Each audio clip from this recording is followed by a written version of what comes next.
नमस्कार, आप देख रहे हैं द न्यूज़ नाउ का evening show the evening edition. रोज़ हम किसी न किसी चीज़ पर बातचीत करते हैं, कोशिश करते हैं कि कोरोना वायरस से जुड़े रेगुलर अपडेट्स आप तक पहुंचाते रहें। लगातार कई चीज़ों पर बातचीत करने के बाद अब समझ आ रहा है कि कई सारे ऐसे सेक्टर्स हैं जहां पर कोरोना वायरस का असर जो है वो पड़ना तेज़ी से शुरू हो चुका है। ऐसे ही एक सेक्टर पर कल हमने बात की थी कि इंडस्ट्रीज जितनी भी हैं जो जम्मू कश्मीर की हों या जम्मू कश्मीर के बाहर की हों, उन पर खासा असर पड़ रहा है और उसका सीधा असर जो उनके एम्प्लॉयज़ हैं या जो उनके वर्कर्स हैं उस पर पड़ेगा। आज हम ऐसी ही एक industry, hospitality and tourism industry पर बात करने वाले हैं कि किस तरह से कोरोना वायरस यानी कि कोविड-19 ने इस इंडस्ट्री पर असर डाला है और आने वाले दिनों में अगर गवर्नमेंट किसी तरीके का बड़ा रिलीफ पैकेज का अनाउंसमेंट नहीं करती है तो ये एक बड़ा लॉस हो सकता है, ना सिर्फ इन टर्म्स ऑफ जो उनको पर्सनल नुकसान है, होटलियर्स को नुकसान है, पर इन टर्म्स ऑफ अनएम्प्लॉयमेंट, क्योंकि इसके बाद एक बड़े लेवल पर जॉब कट्स होगा। माना जा रहा है, कई रिपोर्ट्स तो इतना बता रहे हैं कि 70 से 80% तक जो होटलियर्स हैं वो मजबूर हो जाएंगे कि उनके अपने जो एम्प्लॉयज़ हैं उनको निकालना पड़ेगा। ये कई सारे पहलू हैं, इसके कई सारी चीज़ें हैं, इस पर बातचीत करते हैं। मेरा नाम है रजत वोरा और हर दिन की तरह आज भी बड़े सारे मुद्दे हैं हमारे पास, बट आज शुरुआत करते हैं इसी मुद्दे से। सबसे पहले समझेंगे कि समस्या क्या है, प्रॉब्लम क्या है। दरअसल होटल्स जो हैं वो एक होटल्स और रेस्टोरेंट्स जिन्हें कहा जाता है कि किसी भी टूरिज़्म इंडस्ट्री की एक बैकबोन होती है। कोई व्यक्ति बाहर से आएगा तो वो रहेगा कहाँ? होटल्स में। कोई भी व्यक्ति जब बाहर से आएगा तो वो खाएगा कहाँ? होटल्स में या रेस्टोरेंट्स में, ढाबाज में, छोटे छोटे फूड आउटलेट्स में, फूड कोर्ट्स में, और उन्हीं की वजह से उसकी जो साथ की एंसिलरी इंडस्ट्रीज़ हैं वो भी सर्वाइव करती हैं। बात करते हैं होटल इंडस्ट्रीज़ की, तो होटल इंडस्ट्रीज़ में ही एक होटल के अंदर की बात करें तो उसी में इतने सेक्टर्स होते हैं, इतने अलग अलग ब्रांचेस बनी होती हैं कि 200 से 300, 300 से 500, 500 से 1000, 1000 से 10,000 ऐसे अलग अलग लेवल पर एक होटल में एम्प्लॉयज़ काम करते हैं। जम्मू के होटल की बात करूं तो कई 3 स्टार, 4 स्टार, 5 स्टार जो होटल हैं, मिनिमम से मिनिमम भी वहां पर 200 स्टाफ जो है वो काम करता है। और जो छोटे होटल्स हैं, भी छोटे होटल्स का मतलब यहाँ पर ये नहीं है कि उनका लेवल छोटा है। यहाँ हम बात कर रहे हैं कि जिनकी जो बाकी जो बड़े बड़े होटल्स हैं उनके मुकाबले वो बाकी लॉजीज़ हैं या फिर जो रूम्स ऐसे ऑफ़र करते हैं, गेस्ट हाउसेस हैं, उनकी हम बात कर रहे हैं। वहाँ पर भी करीबन 20 से 100 एम्प्लॉयज़ तक जो हैं वो काम करते हैं। बात करते हैं अगर बड़े बड़े होटल चेन्स की, जैसे ताज हो गया या फिर दिल्ली में हो गए, मुंबई में हो गए, या आसपास हमारे चंडीगढ़, पंजाब में बड़े बड़े होटल्स हो गए 5 स्टार, 6 स्टार, 7 स्टार, वहाँ पर भी अगर हम बात करें तो हज़ारों की तादाद में एक एक होटल में व्यक्ति काम करते हैं। अलग अलग सेक्टर्स इसके होते हैं। बैंक्वेट स्टाफ है, मैनेजर्स हैं, सेल्स हेड हैं, उसके अलावा फूड एंड बेवरेजेस स्टाफ अलग से है, फ्रंट ऑफिस अलग से है जो रिसेप्शन पर बैठे होते हैं या जो ये रिसीव करते हैं गेस्ट को। उसके अलावा हाउसकीपिंग का स्टाफ अलग से होता है जो कि मेंटेनेंस करता है, होटल्स की देखभाल करता है। एंसिलरी इंडस्ट्री जो इसके साथ जुड़ी होती हैं, जो इनको खाना प्रोवाइड करती है, वेजिटेबल मार्केट उसमें इन्वॉल्व होती है, जो इनको फूल प्रोवाइड करते हैं उसमें वहाँ पर किसान पीछे इन्वॉल्व होते हैं, फ्लावर जो इनको प्रोवाइड करते हैं वो लोग इन्वॉल्व होते हैं, रिटेलर्स इन्वॉल्व हैं, होलसेलर्स इन्वॉल्व हैं, रोज़ जो मच्छी या मांस जो इनको पहुँचा रहे हैं वो इन्वॉल्व है, डेकोरेशन जो लोग करते हैं वो इन्वॉल्व है, इसके अलावा जो लोग लाइट्स का काम करते हैं वो इन्वॉल्व है। यानी कि एक होटल जो है, एक टूरिज़्म इंडस्ट्री कहा जाए या फिर एक होटल जो है, हर किसी ना किसी को एकोमोडेट करता है इन दिस और दी अदर वे। तो किस तरह से होटल इंडस्ट्री इसमें सर्वाइव कर पाएगी, एक बड़ा सवाल जो है वो उठना शुरू हो चुका है। मैं बात करूं हॉस्पिटैलिटी इंडस्ट्री की तो सबसे ज़्यादा सेमी स्किल्ड और अनस्किल्ड लेबर जो है वो होटल इंडस्ट्री में काम करती है, क्योंकि सबसे बड़ा रीज़न उनको व्यक्ति चाहिए होते हैं कि वो लोग हाउसकीपिंग का काम कर पाएँ, यानी कि कमरों की सफाई वगैरह कर पाएँ, और कोशिश की जाती है कि कोई मशीनरी जानकारी तो उन्हें चाहिए नहीं, कोई ऐसा स्किल उनको चाहिए नहीं, इंजीनियर तो उनको चाहिए नहीं कि किस तरह से वो अगर रूम उसको साफ़ करना है या खाना बनाना है तो ऐसे अलग से उसको कोई स्पेसिफिक चीज़ें या कोई ऐसी मैकेनिकल या टेक्निकल नॉलेज उसको नहीं चाहिए। हालांकि अब होटल मैनेजमेंट के कोर्सेज़ या टूरिज़्म के अलग अलग कोर्सेज़ हैं जिसमें कि ये सिखाया जाता है कि किस तरह से आपको क्या काम करना है होटल इंडस्ट्री में। एक बहुत बड़ा सेक्टर जो है इंडिया में इसका है। बात करें इसकी एम्प्लॉयमेंट की तो करीबन 3 करोड़ से भी ज़्यादा लोग जो हैं टूरिज्म इंडस्ट्री और हॉस्पिटैलिटी इंडस्ट्री ने एम्प्लॉय किए हुए हैं। एक स्पेसिफिकली अगर मैं डेटा की बात करूं तो 3.8 करोड़ लोग जो हैं वो होटल और टूरिज्म इंडस्ट्री में काम करते हैं, यानी कि इतने लोगों को इसने जॉब देकर रखी हुई है। सरकार ने आदेश निकाला, एमएचए ने, जिस पर हम कल भी बात कर रहे थे, मिनिस्ट्री ऑफ होम अफेयर्स ने, कि हर कोई सेक्टर, कोई भी एम्प्लॉयर हो, वो अपने जो एम्प्लॉयज़ हैं उसकी सैलरी नहीं काटेगा, उनके पैसे नहीं काटेगा। पर ये किसी ने नहीं देखा कि पीछे जो इंडस्ट्रीज़ हैं या कंपनीज़ हैं उनके पास पैसा कहाँ से आएगा कि वो अपने एम्प्लॉयज़ को देंगे। ये एक बड़ा सवाल बनना शुरू हो गया। तो रेगुलरली कई सारी एसोसिएशंस, कई सारी इंडस्ट्रियल एसोसिएशन, कई सारी फेडरेशन, कई सारे चैम्बर्स एससी यानी कि सुप्रीम कोर्ट, एपिक्स कोर्ट का दरवाज़ा खटखटाना शुरू हो गए। कहीं यूनियन गवर्नमेंट को देख रहे हैं तो कहीं अपने अपने स्टेट्स और यूनियन टेरिटरीज़ के लेफ्टिनेंट गवर्नर, चीफ मिनिस्टर्स, उनकी तरफ नज़रें गड़ाए हुए हैं कि किसी प्रकार से कृपया कर इस तरफ भी आप अपनी नज़रो रहम जो है वो कीजिए, ताकि एक जो आप इतना बड़ा लोड हमारे पर डाल रहे हैं उसको हम किस तरह से उसको हम काउंटर करेंगे। सबसे पहला जम्मू कश्मीर की अगर मैं बात करूं तो कुछ दिन पहले जो जम्मू की फेडरेशन है, टूरिज्म फेडरेशन ऑफ जम्मू, इनके कुछ मेंबर्स जो हैं, जिसमें इनके प्रेसिडेंट राजेश गुप्ता, उसके अलावा जो इनके अदर मेंबर हैं, रमन सूरी जो बीजेपी के एक महत्वपूर्ण नेता माने जा रहे हैं, वो और कई सारे और उनके जो कलीग्स हैं वो जाकर लेफ्टिनेंट गवर्नर साहब से मिले, गिरीश चंद्र मुर्मू साहब से, और उन्होंने कुछ डिमांड्स की। अब उस डिमांड में क्या था उससे जानने से पहले मैं आपको बता दूं कि एक और भी एसोसिएशन है, एक ऐसी एसोसिएशन है, federation of association in tourism and hospitality, जिसे फेथ कहा जाता है, और अलग अलग एसोसिएशंस है, जिसमें आती है FHRAI, Federation of Hotel and Restaurant Association of India, और एक आती है HRNAI, Hotel and Restaurant Association of Northern India. हर किसी ने जो यूनियन टेरिटरी या स्टेट लेवल पर है उसने स्टेट लेवल पर, यूनियन टेरिटरी लेवल पर अपने जो हेड ऑफ द स्टेट्स हैं, यूनियन टेरिटरीज़ हैं, उन्होंने उससे बात की।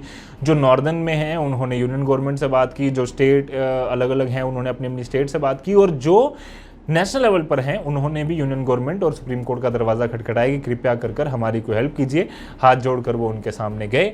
हालांकि उन्होंने साफ तौर पर कहा कि अगर आप लोग हमारी हेल्प नहीं करेंगे तो हम मजबूर हो जाएंगे जॉब्स जो है वो उसमें कट करने में, लोगों की एम्प्लॉयमेंट काफ़ी ज़्यादा बढ़ जाएगी।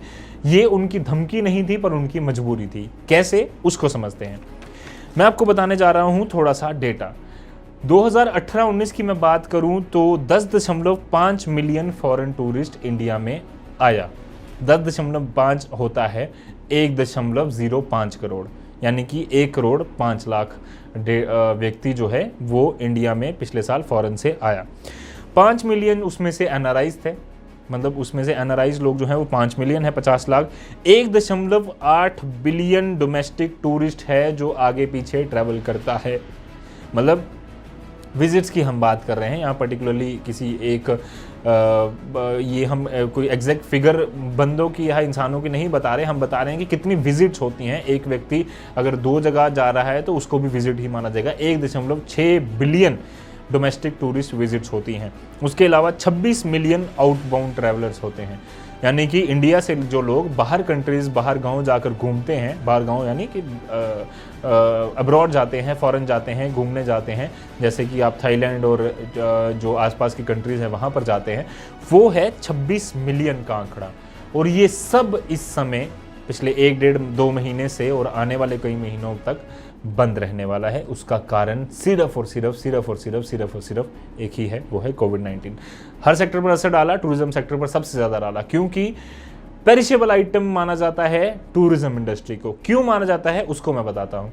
एक वेजिटेबल, एक फ्रूट, वो उसकी एक लाइफ होती है कि आप कितने देर उसको रख सकते हैं कि वो बिके ना, खाया ना जाए, तो कितनी देर वो सर्वाइव कर सकता है, मरेगा नहीं, या कि वो खाने लायक नहीं रहेगा। 2 दिन, 3 दिन, कई बार 1 दिन। कुछ अलग अलग वेजिटेबल्स हैं जो ज़्यादा सर्वाइव करते हैं, कुछ कम करते हैं। उसके लिए अलग अलग सेक्टर्स, उसके लिए अलग अलग वेयर हाउसेस माफ कीजिएगा वो बने होते हैं। जैसे कि कुछ जैसे हम बात करें कोल्ड स्टोरेजेस की, वो बने होते हैं, तो वहाँ पर फ्रूट्स और वेजिटेबल रखा जाता है ताकि उसकी जो लाइफ है उसको बढ़ाया जाए और ये ज़्यादा देर तक खाने में बना रहे। ज़्यादा देर तक और नहीं बनना जाता तो क्या किया जाता है, उसको छोटे छोटे पैकेट्स में जो है वो पैक किया जाता है ताकि उसकी लाइफ और बढ़े। अलग अलग लेवल पर इसके प्रयास किए जाते हैं। पर होटल इंडस्ट्री की मैं बात अभी करूं तो ये पर नाइट की गेम है। मतलब मैं थोड़ा इसमें सीधी लैंग्वेज में बताऊं तो हर दिन अगर जितने दिन वो होटल पर नाइट्स के हिसाब से जितने रूम लगेंगे उतना पैसा होटल्स को आएगा और उसी से वो सर्वाइव करेगा। उसके अलावा पैसा होटल में कहाँ से आता है, बैंक्वेट से आता है। रेस्टोरेंट्स का एक छोटा सा हिस्सा है जो रेस्टोरेंट्स का कंट्रीब्यूट करता है, और इसके अलावा अलग अलग जो पैरामीटर्स हैं वो सेट किए जाते हैं ताकि टूरिज्म इंडस्ट्री और hotel industry, hospitality industry simultaneously काम करती रहे। इकोनॉमी को भी फ़ायदा हो, होटलियर्स को भी फ़ायदा हो, जो नीचे एम्प्लॉयज़ हैं वो भी फ़ायदा लें, और जो टूरिस्ट आ रहा है, जो गेस्ट आ रहा है वो भी एक अच्छी सुविधा लेकर वो अपने घर वापस जाए और जहाँ पर भी वो रहे उसको प्रॉपर फैसिलिटीज़ मिले। अब बात करते हैं अगर इंडिया में इसका असर ऐसा ही चलता रहा तो कितने बड़े लेवल पर नुकसान होने वाला है मैं आपको बता दूं। 53,000 ट्रैवल एजेंट्स हैं हमारे पूरे देश में, 1,15,000 टूर ऑपरेटर्स है, 15,000 एडवेंचर स्पोर्ट्स कराने वाले, एडवेंचर कराने वाले लोग हैं, 9,11,000 टूरिस्ट ट्रांसपोर्टर्स है, यानी कि जो गाड़ियां चलाते हैं टूरिस्ट को यहाँ से वहाँ लेकर जाते हैं, 53,000 हॉस्पिटैलिटी वाले, और 5 लाख रेस्टोरेंट्स वाले, यानी कि 5 लाख लोग जो रेस्टोरेंट्स में काम करते हैं। ये सारा डेटा मिलाकर 3 करोड़ 3.5 करोड़ से ज़्यादा होता है। और ये तो मैंने बात की जो एक ऑर्गेनाइज सेक्टर है, ये हॉस्पिटैलिटी और टूरिज्म से जुड़ा हुआ। पर इसके अलावा जो एंसेलरी की मैं पहले बात कर रहा था, जो इलेक्ट्रीशियन पीछे बैठा है, जो फूल इनको प्रोवाइड कर रहा है, जो वेजिटेबल मार्केट से लाकर यहाँ इनको देता है या वेजिटेबल वहाँ पर प्रोवाइड कर रहा है, इसके सारी इंडस्ट्रीज जुड़ी हैं। जो एक पोल्ट्री इंडस्ट्री है, लेयर फार्मिंग इंडस्ट्री है, वो इससे जुड़ी है। यानी कि हर लेवल पर कोई ना कोई इंडस्ट्री होटल और इससे ज़रूर जुड़ी है। अब बात करें अगर हम अलग अलग एरियाज़ की और इंडस्ट्रीज़ का इस पर क्या रिस्पॉन्स है उस पर, तो इंडस्ट्री की बात करें तो इंडस्ट्रीज़ जो है, जो जैसे मैं बात कर रहा था federation of association in tourism and hospitality, उन्होंने ये माना है और सेंटर से ये गुहार लगाई है, उन्होंने ये एक कंसर्न अपना सामने रखा। 9/11 का अटैक आपको याद होगा, उसके बाद शटडाउन ऑफ 2009 ये भी आपको याद होगा, इकोनॉमिक डिप्रेशन 1991 का और बाकी जो इकोनॉमिक इंप्रेशन जो वर्ल्ड पे आए इंडिया में आए उसका आपको याद होगा, और वर्ल्ड वॉर 2, वर्ल्ड वॉर 1 का भी आपको याद होगा। टूरिज्म इंडस्ट्रीज़ के एसोसिएशंस का मानना है या फिर होटलियर एसोसिएशंस का मानना है कि आज तक इतना बड़ा और इतना मैसिव जो या फिर इतना ज़्यादा लेवल पर जो इम्पैक्ट है वो आज तक किसी चीज़ का होटल इंडस्ट्री और टूरिज्म इंडस्ट्री पर नहीं पड़ा जितना कोविड-19 का पड़ा है और आने वाले दिनों में पड़ सकता है। काफ़ी ज़्यादा नुकसान होने वाला है। तो किस तरह से ऑलरेडी नुकसान हो चुका है और किस तरह से आने वाले दिनों में ये सर्वाइव करेंगे, ये एक बड़ा सवाल आकर इनके सामने खड़ा हो चुका है।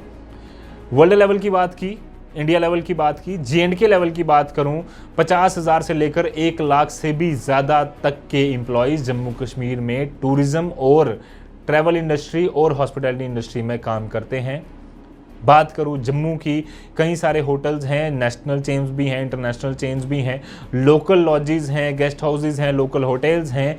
लगातार इतने बड़े बड़े होटल जो हैं वो कई दिनों से बंद पड़े हैं। जम्मू कश्मीर की बात करते हैं। जम्मू कश्मीर में हम बात कर रहे थे, एक तो सबसे पहले एक बड़ा पैकेज, एक बड़ी अमाउंट जो है टूरिज़्म से जम्मू कश्मीर हासिल करता था 5 अगस्त से पहले। 31 अक्टूबर को या 5 अगस्त को ही कह दें कि यूनियन टेरिटरी बना दिया गया जम्मू कश्मीर को, जिसमें जम्मू कश्मीर और लद्दाख 2 अलग अलग यूनियन टेरिटरी बनी। लद्दाख का एक बड़ा हिस्सा जो टूरिज़्म का जम्मू कश्मीर में उसका पैसा आता था वो भी अब ख़त्म हो गया, वो लद्दाख वाले ही लेंगे। ऑब्वियसली एक अच्छा डिसीजन तो था ही, बट साथ ही साथ हमें ये भी देखना होगा कि उससे असर क्या हुए। जम्मू कश्मीर की बात करूँ, 5 अगस्त के बाद लगातार कश्मीर काफ़ी देर तक बंद रहा, जम्मू काफ़ी देर तक बंद रहा। हालांकि छोटी छोटी एक्टिविटीज़ चलती रही, टूरिस्ट आता जाता रहा और इनका सर्कल चलता रहा, गुजारा चलता रहा। उस समय भी एम्प्लॉयमेंट कम हुई, कई सारे लोगों को अपने घरों में जाना पड़ा, होटल्स ने कई सारे लोगों को निकाल दिया और फिर भी किसी ना किसी तरीके से गुजारा चलता रहा, इतना बड़ा असर नहीं पड़ा। पर अब क्योंकि हर एक चीज़ टोटली बंद है, उसकी वजह से होटलियर्स और हॉस्पिटैलिटी इंडस्ट्री और टूरिज्म इंडस्ट्री मानती है कि अगले 12 महीने तक हम अपनी पीठ सीधी नहीं कर पाएंगे। 12 महीने आप समझते हैं 1 साल तक अगर वो लोगों की पीठ सीधी नहीं होगी तो उसका असर कितने मैसिव लेवल पर आ सकता है, इसका अंदाज़ा हम लोग अभी नहीं लगा पा रहे और शायद गवर्नमेंट नहीं लगाना चाहती, क्योंकि अभी तक किसी भी रिलीफ पैकेज की अनाउंसमेंट नहीं हुई है। और इसी से आता है हमारा अगला सेगमेंट की रिलीफ पर क्या बात हुई है।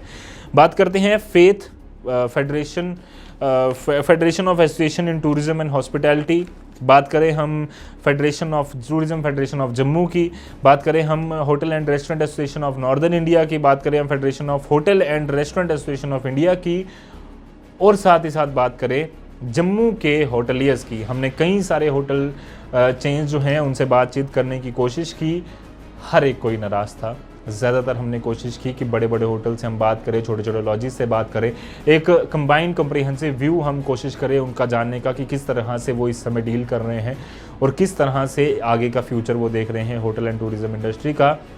तो मैं आपको बता दूं कि आर.डी. आनंद साहब जो कि HRNAI यानी कि hotel and Restaurant Association of Northern India के मेंबर भी हैं और एशियर होटल के वो MD भी हैं, मैनेजिंग डायरेक्टर भी हैं।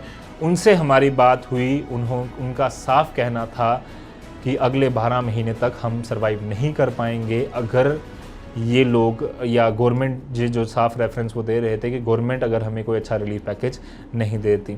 साथ ही साथ मैं आपको बता दूं कि हमने जम्मू कश्मीर की या जम्मू की एक अच्छी सबसे पुरानी चेन KC रेजिडेंसी के होटलियर से भी बात करने की कोशिश की, उनके जनरल मैनेजर से भी बात करने की कोशिश की। उनका भी साफ तौर पर कहना था कि कृपया कर सरकार को इस पर ध्यान देना चाहिए। अब किस तरह से देना चाहिए और क्या रिलीफ पैकेज की मांग की जा रही है और किस तरह से गवर्नमेंट को स्टेप लेना चाहिए, इस पर आ जाते हैं। तो बात करूं टूरिज्म फेडरेशन ऑफ जम्मू की, उन्होंने कहा है कि कृपया कर इलेक्ट्रिसिटी बिल्स वेव ऑफ कर दीजिए, वाटर टैरिफ्स वेव ऑफ कर दीजिए, lodges, guest house, travel agencies इन सबके कीजिए, ताकि जो नुकसान ये झेल रहे हैं इस समय।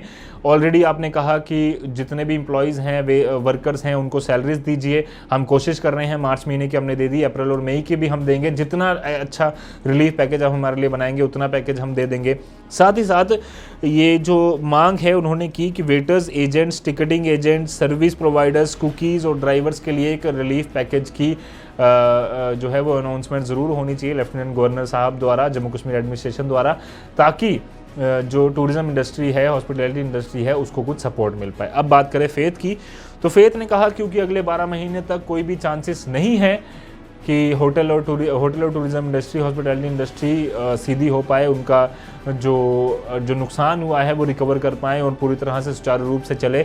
उन्होंने कहा कि जितने भी जो स्टैट्यूटरी ड्यूज़ हैं जो हमारे, कृपया कर उसको 12 महीने के लिए टाल दीजिए। और साथ ही साथ सेंट्रल, स्टेट और म्यूनसिपल गवर्नमेंट ने जितने भी जो टैक्सेस लगाए हुए हैं उनको वेव ऑफ कीजिए, वो अगले 12 महीने तक हमें नहीं देने पड़े, इस पर विचार किया जाना चाहिए। Custom duties, excise duties, fixed power, water charges, any fees for licences या रिन्यूअल के लिए या लाइसेंस के लिए कोई फ़ीस जो लगती है गवर्नमेंट या स्टेट गवर्नमेंट जो लेती है वो हमें नहीं देनी पड़े अगले 12 महीने, ये भी प्रपोजल भेजा।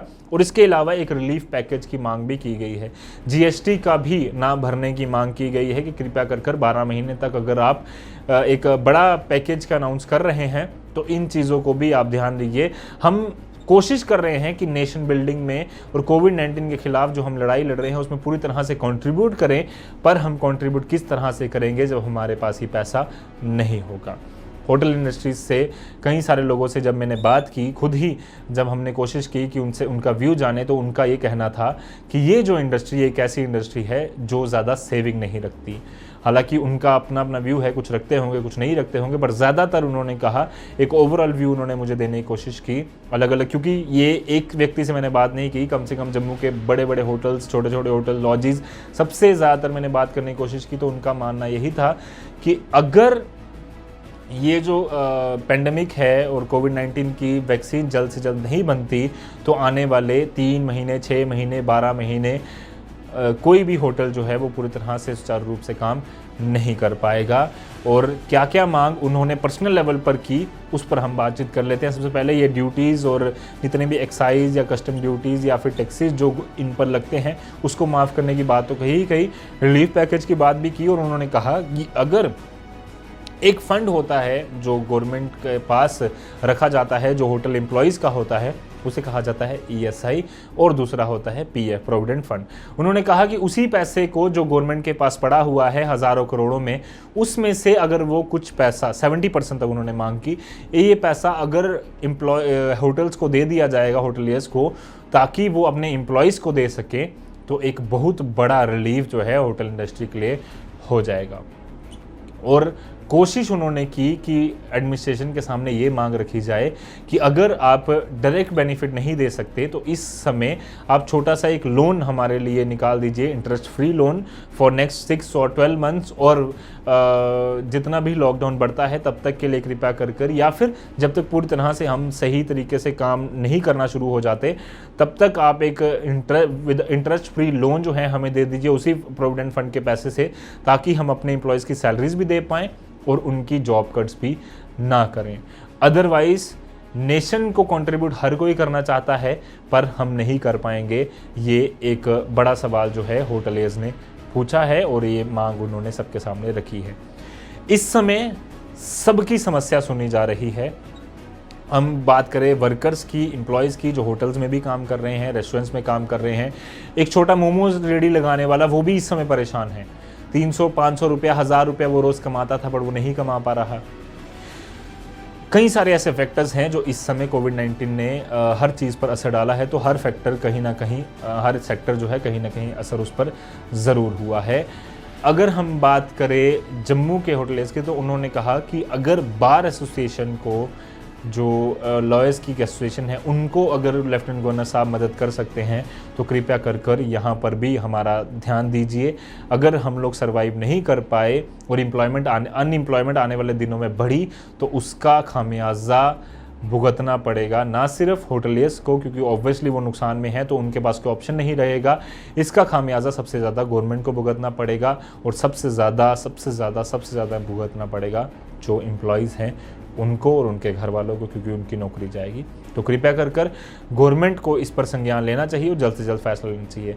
जाते जाते थोड़ा डराना नहीं पर सतर्क करना चाहते हैं कि होटलियर्स जितने भी हैं, एक 2-3 चीज़ें जो हैं लगातार सामने आ रही हैं। सबसे पहला, आने वाले दिनों में अगर लॉकडाउन जल्द खत्म होता है, फॉर एग्जांपल 3 मई को ख़त्म हो गया, क्योंकि दूसरे लॉकडाउन की अंतिम तारीख 3 मई है। 3 मई को लॉकडाउन ख़त्म हो गया, उसके बाद लोगों में ये हिदायतें दी जा रही हैं लगातार कि कृपया कर जगदम लोग बाहर ना निकलें। Level by level, phases by phases lockdown ख़त्म किया जाएगा। अगर फेजेस में लॉकडाउन ख़त्म किया गया और सोशल डिस्टेंसिंग के नॉर्म्स स्ट्रांगली रिकमेंड किए गए, रिस्ट्रिक्शंस लगाई गई, तो बाहर लोग नहीं आएंगे, घूमने लोग नहीं जाएंगे। फ़ॉरेन से तो पहले ही हमें जो है खबर आ रही है कि फ़ॉरेन जो फ़्लाइट्स हैं, जो इंटरनेशनल फ़्लाइट्स हैं, उसे अभी अलाउ नहीं किया जाना है। और अगर डोमेस्टिक फ़्लाइट शुरू भी होती हैं तो जो 3 सीट्स होती हैं डोमेस्टिक, जो एयरलाइन किसी भी होती है एरोप्लेन, उसमें से 2 व्यक्तियों को बिठाया जाएगा, बीच की सीट खाली रखी जाएगी। तो इसका मतलब है आने वाले दिनों में भी टूरिज़्म इंडस्ट्री में ज़्यादा बूम नहीं आने वाला जब लॉकडाउन खुलेगा भी। तो सिर्फ और सिर्फ उम्मीद है वैक्सीन पर, जल्द से जल्द वैक्सीन आ जाए, गवर्नमेंट सबको अलाउ कर दे, आप बाहर अंदर जा सकते हैं। और कोरोना वायरस से जो लोग क्षतिग्रस्त होंगे, जो संक्रमित होंगे, उनको हम ठीक करने के लिए हमारे पास वैक्सीन आ गई है, अब कोई टेंशन नहीं है।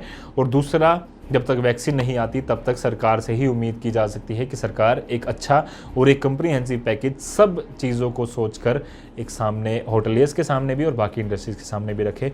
हम उम्मीद करते हैं कि सरकार ये बात ज़रूर सुनेगी और जितने भी हॉस्पिटैलिटी और टूरिज़्म इंडस्ट्री से जुड़े लोग हैं उनकी मदद करेगी और जो एम्प्लॉयज़ हैं अल्टीमेटली उनकी मदद करेगी, क्योंकि अनएम्प्लॉयमेंट अगर बढ़ा सरकार पर और उन लोगों पर भी खासा असर पड़ेगा। तो कृपया कर इस पर संज्ञान ले लीजिए। सरकार अगर जल्द से जल्द कोई रिलीफ पैकेज का अनाउंस कर देती है तो एक बहुत अच्छी खबर होगी।